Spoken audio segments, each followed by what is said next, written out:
Hola, soy Emilia y nuestro tema es ser padres con el cerebro en mente.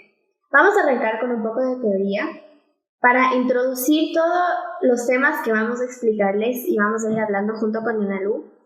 Y yo quería arrancar con que como padres somos expertos en detectar si algo falla en el cuerpo de nuestros hijos. Si es que tienen fiebre, sabemos qué medicina darles. Si es que se cortan, sabemos que tenemos que desinfectar esa herida y luego ponerle la cremita. Que si tienen la alergia, darle un antihistamínico. Pero tenemos en cuenta el papel fundamental del cerebro en aspectos cotidianos de los niños, como son las relaciones sociales, las emociones, el comportamiento, la conciencia de sí mismo. Yo creo que el entender algunos de estos conceptos básicos que les vamos a ir explicando no significa que acabara con los berrinches, frustraciones, ya quisiéramos, ¿no? Pero si entiendes estos principios sobre el funcionamiento del cerebro, vas a entender mejor a tu hijo, vas a responder de una manera más eficaz y beneficiosa cuando ocurran situaciones difíciles. Quiero que nos imaginemos el cerebro, ¿no? Tenemos un lado izquierdo que nos ayuda a pensar de una manera lógica, entrar en este razonamiento, a organizar los pensamientos, a construir frases. Y tenemos también un lado derecho que nos ayuda a experimentar las emociones, a interpretar lo que son las señales no verbales, a conectar con nuestra memoria afectiva. Entonces, trabajamos de esta manera, ¿no? Junto con el hemisferio izquierdo y el derecho. Y es muy interesante lo que publicó la Universidad de Pensilvania en el 2013. Nos dice cómo las mujeres desde chiquitas vamos creando más conexiones entre el hemisferio derecho e izquierdo. Y por eso en la vida, imagínate, vamos vinculando esta cara con esta situación, vamos pensando en 10 cosas al mismo tiempo, queremos hacer 3 cosas a la vez. Totalmente, y sí. A veces no sale, lo logramos, y es por estas conexiones que hacemos entre los hemisferios, ¿no? Y es muy chistoso porque los hombres, no sé si te has dado cuenta que a veces tienen esta capacidad de quedarse en esta cajita en blanco. Y algunos dicen, ¿pero por qué? ¿Por qué las mujeres no podemos quedarnos en esa cajita en blanco? Y es que los hombres tienen mayor capacidad para concentrarse y atender a una sola tarea. Y es porque su hemisferio izquierdo está muy desarrollado. Esta parte analítica está muy desarrollado y más bien ellos tienen más conexiones dentro de cada hemisferio, dentro de cada uno, ¿sí? Es como, te voy a explicar de una forma más graciosa, y es que los hombres funcionan de una forma como fax. Y las mujeres somos un 4G.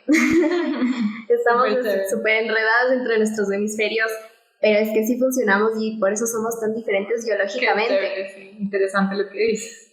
Entonces ahora, el objetivo como adultos, como papás, es que estas partes trabajen juntas, ¿sí? Integrar estas partes. ¿Y qué significa integrar? Significa reconfigurar, facilitar a nuestros hijos experiencias para crear conexiones entre estas distintas partes del cerebro y así lograr que trabajen juntos estos hemisferios, ¿sí? Genial.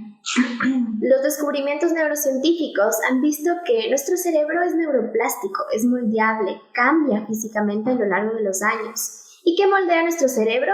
La experiencia. Con el tiempo, nuestras experiencias cambian nuestra propia estructura física, y esto es impresionante porque esto ocurre gracias a las neuronas, que son las células que tenemos en el cerebro, y estas se activan, se encienden con cositas como la música que escuchamos, las palabras que escuchamos, los libros que leemos, la música que oímos. Todo esto son como mensajes que encienden nuestras neuronas y tienen una gran influencia en el desarrollo de nuestro cerebro, ¿sí? Yo creo que tenemos un temperamento innato y eso está bastante como decretado y cada niño tiene lo suyo, pero los padres pueden ejercer un papel esencial a la hora de proporcionar la clase de experiencias que van a ayudar a desarrollar un cerebro más integrado, más resistente, y por eso es tan importante el tipo de experiencia que les estamos dando a nuestros hijos. Ahora, hablamos nosotros mucho de valida la emoción, pero ¿por qué es tan importante validar la emoción?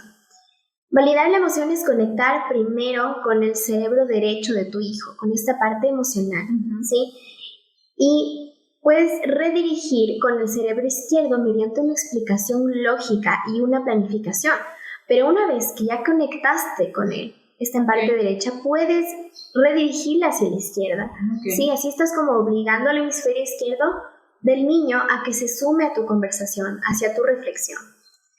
No estamos diciendo que conectar y redirigir sea siempre lo más asertivo, que siempre va a dar resultado. No, pero sí que nos va a ayudar muchísimo. En el taller anterior de disciplina positiva que habíamos dado justo con Ana Lu, hablábamos sobre Daniel Siegel, que es un psiquiatra experto en niños, y nos explica el cerebro de una manera tan sencilla, tan fácil de comprender, y también nos habla sobre por qué es tan difícil controlar nuestro comportamiento cuando estamos invadidos por la ira, la frustración, la tristeza. ¿Por qué actuamos así? Más aún, ¿por qué les cuesta a los niños tanto el controlar esto? Entonces, vamos a explicarlo de una manera bastante como didáctica para entenderla mejor. ¿No? Vamos a poner nuestro brazo así. Vamos a imaginarnos que esta parte de aquí, la muñeca, es el tronco encefálico. Y esta parte es la que se encarga de que tengamos que despertarnos, tengamos que dormirnos, que nuestro corazón esté latiendo bien, que podamos respirar bien, con tranquilidad. Vamos a abrir nuestra palma de la mano. Este dedo pulgar, este es del área límbica, entonces este se va a encargar de lo que son nuestras emociones, el de decirnos que si tenemos algún peligro, alguna amenaza, ¿qué tenemos que hacer? Tenemos que salir corriendo, ¿de qué forma tenemos que actuar? Entonces es bastante como impulsiva, ¿sí? Y estos 4 dedos que quedan aquí, si los vamos a doblar así, es la corteza prefrontal. Todo eso. Es como ver nuestro cerebro de lado.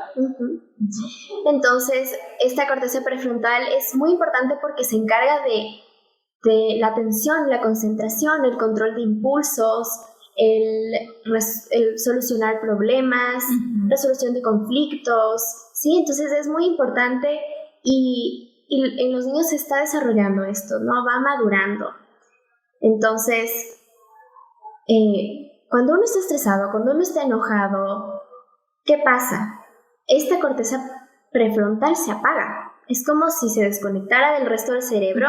¿Y cómo estamos actuando si es que está desconectado? Exacto, está destapado, y de esta forma estamos solo accediendo a emociones e información física, ¿no? No podemos, esta habilidad de controlar impulsos, del reflexionar que si es que actúo de esta manera voy a tener esta consecuencia, no hay en los niños, ¿sí? Entonces, como que quedan completamente expuestos. Exacto, y estas grandes habilidades se ven interrumpidas. Entonces, así es como actúan los niños en un berrinche. Entonces, como que están destapados completamente. Y ahora que te hemos explicado el funcionamiento del cerebro junto con Ana Lu, de esta manera vas a entender mejor por qué mi hijo se engancha tan rápido a las pantallas, qué está pasando en el cerebro de mi hijo, por qué estamos creando niños dependientes, ¿sí? En cierta forma. Entonces, habíamos hablado sobre la corteza prefrontal, lo importante que es, y que además es el centro neurológico de la voluntad. Imagínate eso, Ana Lu, es el saber que yo pospongo, yo retiro de mi camino algo que no me conviene. Entonces, vemos que esta parte del cerebro es tan importante. Y cuando un bebé nace, la corteza prefrontal es profundamente inmadura. Y el desarrollo del cerebro funciona de atrás hacia adelante. Entonces, ¿qué está adelante? La corteza prefrontal. Y a medida que uno se va haciendo mayor, va madurando esta parte. ¿Y cómo madura? A través de la experiencia, de la exploración, el movimiento, los estímulos del medio ambiente que les rodea. Y si yo le doy a mi hijo una tablet, un iPad, un celular, desde tan pequeños, ¿qué es lo que pasa? Le estoy dando luz, sonido y movimiento. Y estos son 3 aspectos, son las 3 cosas que primero llaman la atención y activan la atención en un niño. Sí, vemos como un bebé gira su cabecita cuando escucha la voz del papá, cómo gira la cabecita el rato que encienden la luz para ver la luz, cómo gira la cabeza cuando el hermano está corriendo o está jugando. Entonces son estas 3 cosas que activan la atención. Podría ser, Emi, que muchas veces vemos que los niños en una clase, por ejemplo, cuando les exponemos algún tema o leemos algún cuento, hay niños que no necesariamente se enganchan a lo que les estamos presentando, justamente porque no hay esta luz, este movimiento y este sonido del que tú hablas, que de alguna manera ellos están acostumbrados a recibir. El momento que no lo tienen, no se enganchan, y tenemos muchas veces esa idea errada de que están poniendo atención porque están en la pantalla, pero realmente no estamos hablando de una atención sostenida, ¿verdad? Exacto, no están fijando su concentración en eso exactamente, ¿no? ¿Y qué queremos nosotros? Justo lo que tú dices es que a medida que se van haciendo mayores, presten atención a objetos inmóviles, que presten atención cuando la profesora les está explicando algo, cuando leen un libro, cuando esperan sentaditos a que la mamá venga, este tipo de cosas, ¿no? Y es decir, que no solo se vive su corteza prefrontal con la luz, sonido y movimiento, pero frente a una pantalla no les estamos ayudando a que su corteza prefrontal madure correctamente. Y por eso hay consecuencias como el famoso TDAH, que ahora lo vemos cada vez más seguido. Claro que sí. Esta falta de atención y de control de impulsos ahora se ve muy marcado en muchos niños, y claro que no es culpa de la pantalla 100%, no le podemos culpabilizar de esta manera, pero claramente no ayuda. Claro que sí. Les cuesta muchísimo mantener su atención. Incluso a los adultos. Incluso a los adultos. Ahora vamos enganchados al teléfono todo el tiempo como si fuera parte de nuestro cuerpo. Sí. Hay algo también importante, y es que la televisión también expone a los niños a tipos de comportamientos y actitudes que pueden ser abrumadores y difíciles de procesar para ellos y difíciles de comprender. Temas como la violencia, la sexualidad, el abuso de drogas y alcohol, los estereotipos de raza y de género, todo esto está muy presente ahora en los programas de televisión, y su forma de procesar esta información será claramente complicada para un niño. Entonces yo creo que sí hay que estar más pendientes de lo que ven, de lo que escuchan. Claro, porque muchas veces como papás podemos caer en esta idea de no pasa nada, si ven conmigo, yo les explico, pero de todas maneras para eso existe un control parental. Exacto. Donde nos sugiere la edad a la que es recomendable exponer al niño a ese contenido. Sin embargo, es mejor a veces ciertos contenidos verlos antes, ¿verdad? Exactamente. Y bueno, la evidencia también apoya el hecho de que el mayor tiempo y la oportunidad en que los niños y adolescentes usan los medios tecnológicos puede afectar negativamente el sueño. Entonces, es mayor el riesgo para aquellos niños que tienen televisión o el celular en sus dormitorios. Tan cerquita. Exacto. ¿Y qué pasa? Es que la exposición a esta luz, que es una luz azul, es particular, que se activa en las pantallas, afecta nuestros niveles de melatonina, que es esta hormona que nos ayuda a regular el sueño, ¿sí? Y por eso puede perjudicar tanto, no solo el sueño, sino también está detrás todo lo que es el rendimiento escolar, académico y el comportamiento, el estado de ánimo, que claro, el sueño es tan importante para tú estar bien, que tu estado de ánimo esté bien. Entonces, a veces también puede que las pantallas a veces sean como la salvación, ¿no? Si mi hijo está llorando y le pongo al frente de la pantalla, ¡plum!, silencio, por fin se calmó, está bien. Pero con el tiempo esto genera conflictos, estamos generando de esta manera una dependencia, porque el uso va en aumento, no les estamos enseñando a autorregularse, sino más bien estamos atrofiando herramientas internas que necesitamos para gestionarnos de manera sana. Entonces sí, puede que las pantallas, nos decimos, son pan para hoy, pero hambre para mañana. Entonces ahora Analu nos dará unas herramientas y estrategias para ayudarlos a que puedan autorregularse y gestionarse de forma sana. Y yo les dejo con una última clave que tiene un gran poder para mí y para muchos. El ejercicio físico apacigua la amígdala. ¿Y qué es la amígdala? Es una estructura que se encarga de gestionar con gran precisión la emisión o inhibición de respuestas emocionales. Entonces, además del ejercicio, devuelve el mando al cerebro superior y por eso cambia el estado de ánimo. Entonces, yo sí apoyo y y soy partidaria de que debemos involucrarles más a nuestros hijos en este tipo de actividades que les hace tan bien. Es súper interesante todo esto que nos has contado, Emi. Una vez hemos comprendido un poco cómo funciona el cerebro y el impacto que tienen las pantallas y cómo estamos recurriendo a ellas cada vez más de una manera un poco no controlada. Creo que es importante que nos cuestionemos y veamos cómo podemos hacer para aprender a regularnos emocionalmente y ayudar a nuestros hijos a hacerlo. Creo que todos los papás en algún momento podemos traer en este momento el último berrinche, la última pataleta, ese último momento de llanto desbordado y de angustia de nuestro hijo. Y así, de la misma manera, nuestro propio desborde, nuestra reacción de indiferencia o de castigo o de ira en ese momento. Y es súper importante que tengamos esa conciencia de que nuestros hijos y nuestros niños desde pequeños no tienen una capacidad de autorregulación propia todavía, porque en algún momento de alguna manera esperamos que ellos ya se regulen o se calmen por sí solos. Ellos no lo pueden hacer justamente por toda esta estructura que tú nos explicabas antes, donde ellos no han logrado ni el desarrollo cerebral ni el lenguaje emocional que necesitan para poder identificar, validar y mucho menos gestionar sus emociones. Y debemos saber que esa es una habilidad que se adquiere poco a poco de las figuras que los cuidan, de sus cuidadores y de sus figuras de apego. Porque debemos tener esa conciencia clara de que es el otro quien a través de la contención es el mejor modelo o a su vez, aunque suene un poco fuerte, el mejor antimodelo también.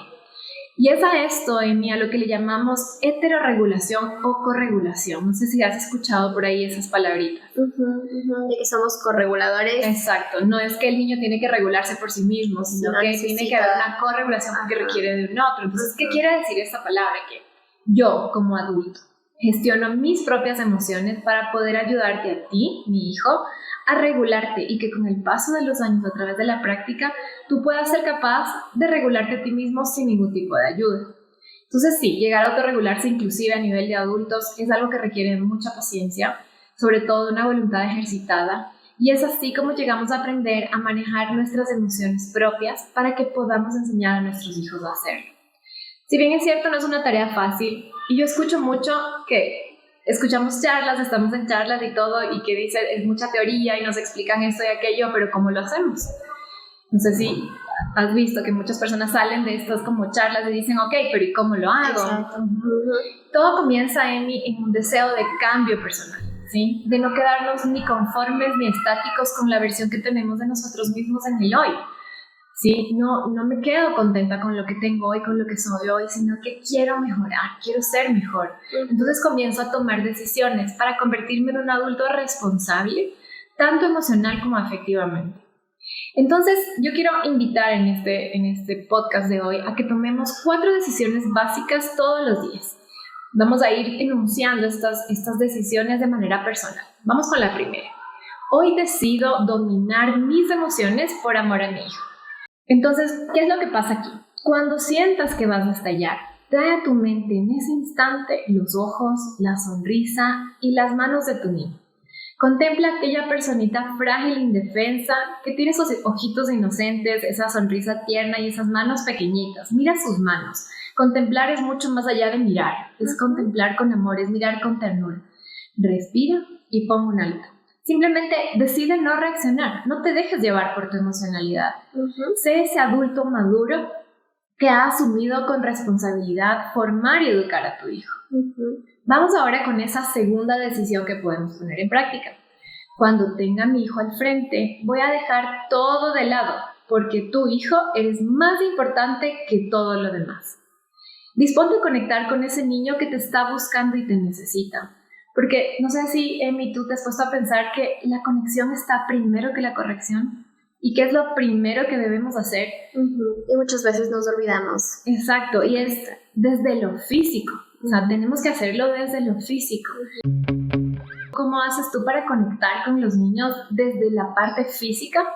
Claro, yo creo que muchas veces es necesario el entender que el niño te está viendo desde otra perspectiva, que tú eres más alto y que físicamente impones desde ya mucha más fuerza, y superioridad. Entonces, lo primero sería el ponerse a su altura, el que él pueda mirarte a los ojos en la misma altura. Sí, el mirarle también a los ojos es de alguna manera ya conectar, establecer ese vínculo que necesita él para calmarse, para sentirse escuchado, para saber que en verdad está siendo entendido y validado.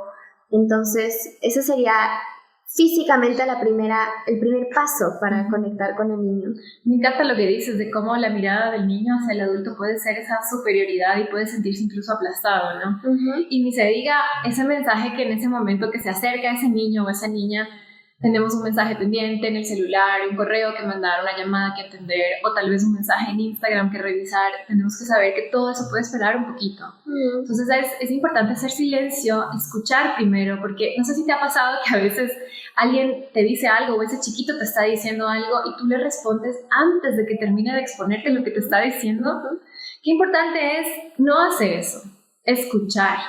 Dale el tiempo que ese niño requiere para expresarse y acompañarlo con esa mirada de la que tú me hablas en silencio. Porque ahí viene la tercera decisión.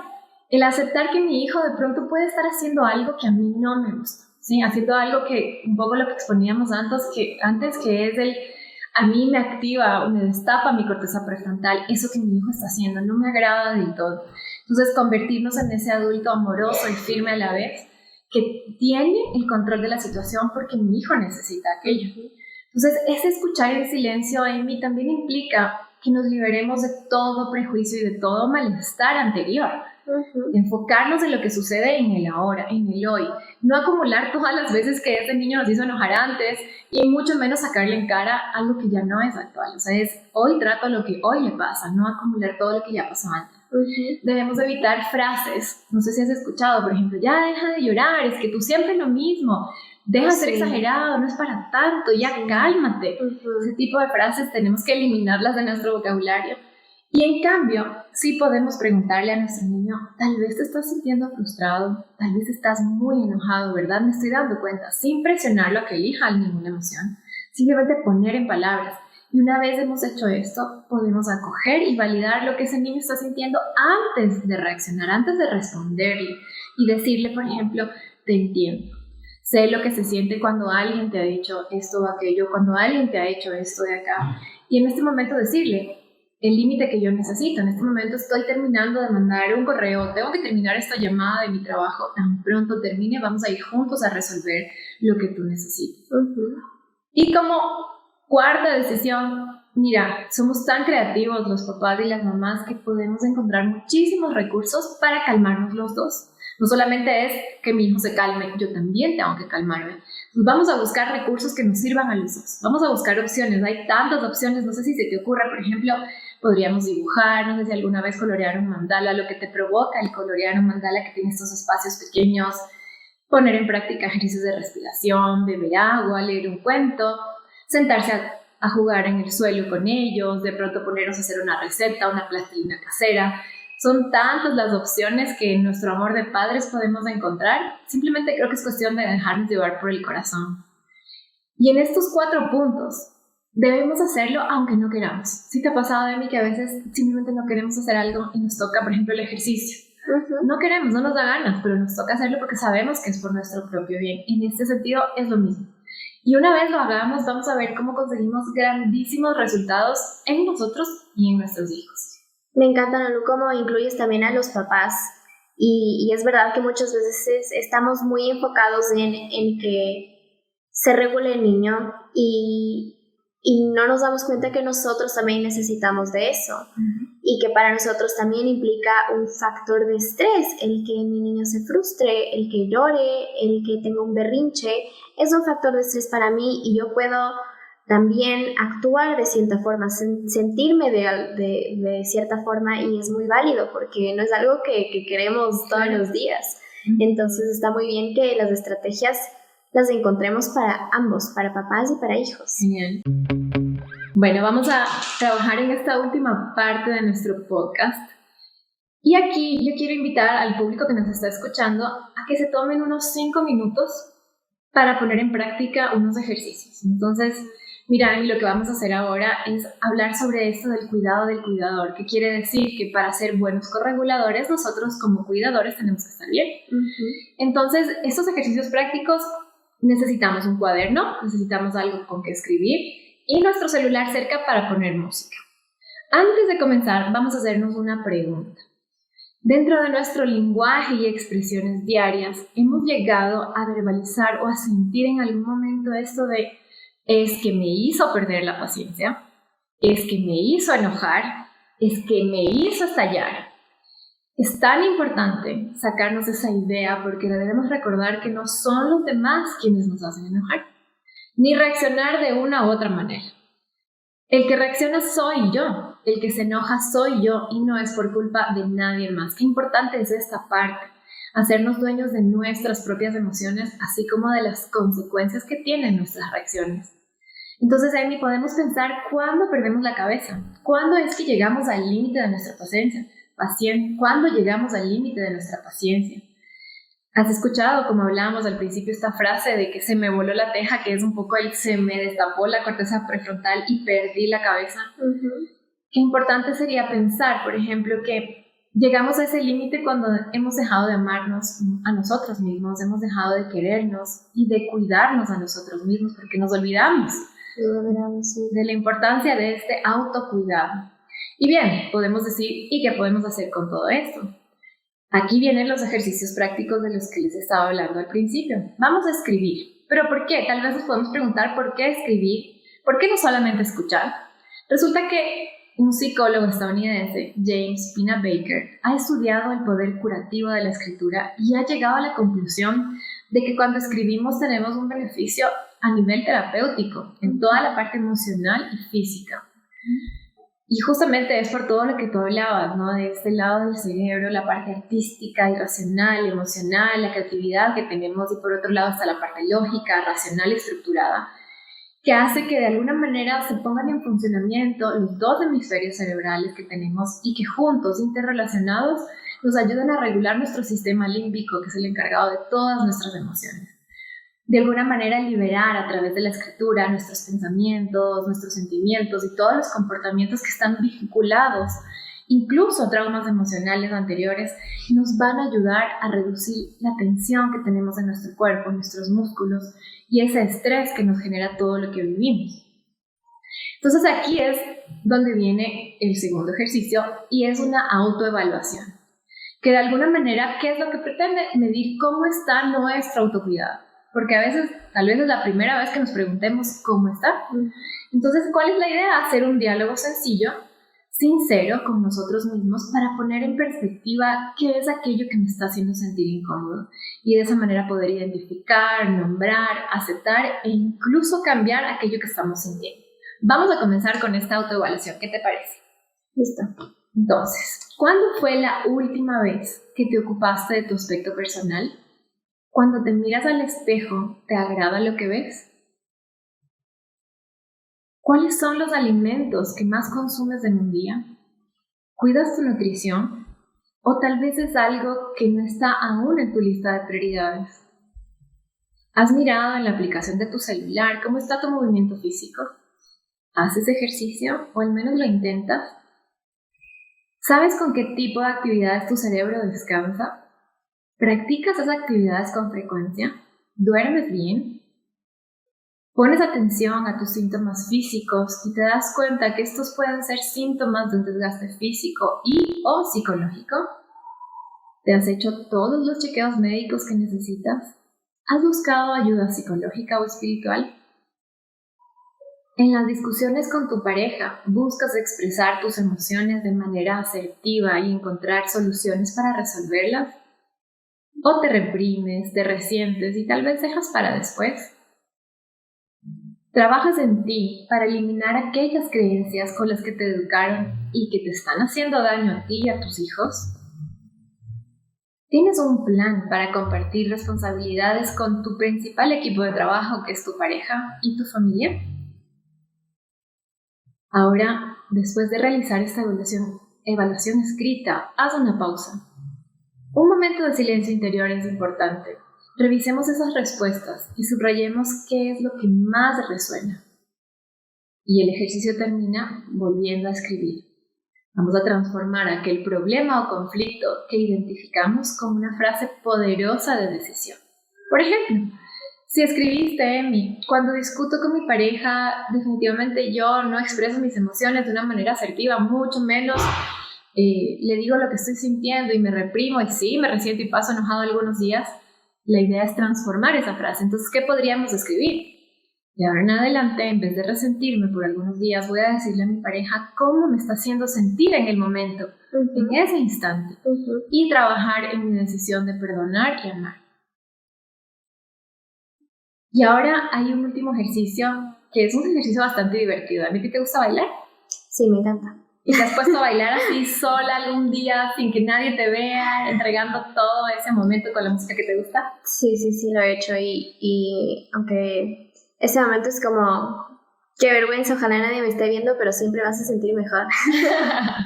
Sí, lo interesante en este ejercicio es que descubramos cómo el bailar activa neurotransmisores de nuestro cerebro que generan una sensación de placer instantáneo, es justamente lo que tú dices.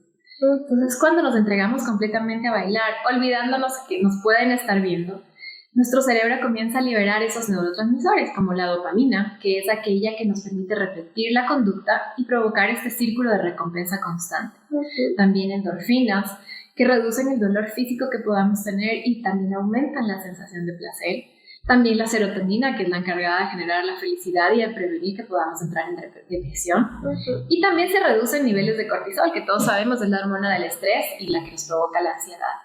Entonces vamos a poner música, vamos a escoger esa música que toca las fibras más intensas de nuestro cuerpo y de nuestra alma y vamos a disponernos a bailar un momento. No hace falta que sea mucho, simplemente una canción que nos guste. ¿Qué es lo que pasa con todo esto que hemos conversado? Si de alguna manera al escuchar este podcast, estas conversaciones que hemos tenido, hace que nos sintamos más confundidos, con más cosas en nuestra cabeza, tal vez abrumados, o que hemos perdido un poco hasta de sensibilidad o autoconciencia en mí, ¿qué crees tú que podemos hacer si estamos así, con muchos pensamientos internos, con muchas cosas? ¿Cómo podríamos manejarlo?